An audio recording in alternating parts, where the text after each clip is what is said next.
Planning to scale a 30-foot steel-slatted barrier is a daunting challenge. The same goes for digging under or breaking through.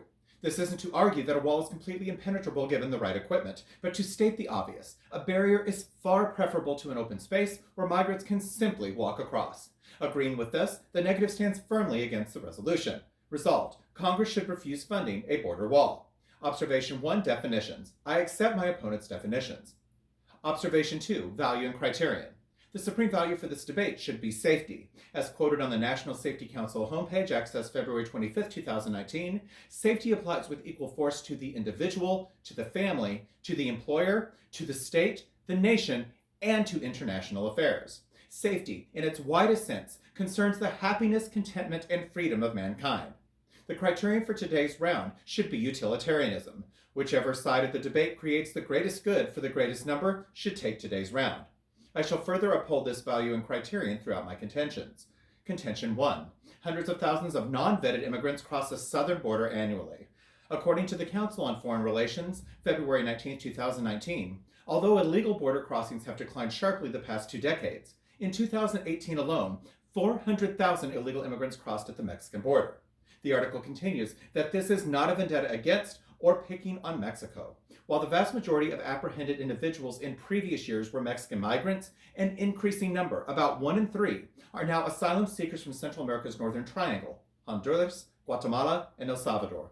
Contention 2. Illegal and non-vetted status leaves immigrants vulnerable. With an illegal status in this country comes blocked access to some basic services. For example, the Kaiser Family Foundation, February 15, 2019, indicates that illegal immigrants are 4 times less likely to have access to health care and basic health services. This leads to lower life quality and expectancy for immigrants, as well as children of illegal immigrants at higher risk for developing preventable diseases and illness. Now, onto my opponent's case. In contention 1, he refers to half of illegal immigrants coming to the U.S. legally via airports and overstaying their visas. But this very fact is damning to the affirmative case. That means that the other half is coming through other means, particularly the southern border. Remember from my contention 1 that in 2018, 400,000 illegal immigrants crossed through the southern route.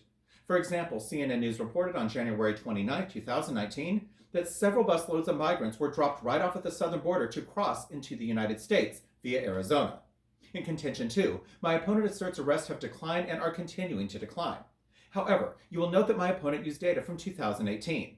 According to the Washington Examiner, February 25, 2019, January 2019 border apprehensions at the southern border jumped 84% compared to January 2018, which could predict a surge to 600,000 illegal immigrants by year's end.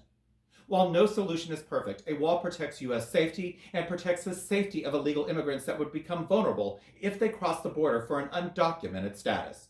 I am now open for cross-examination.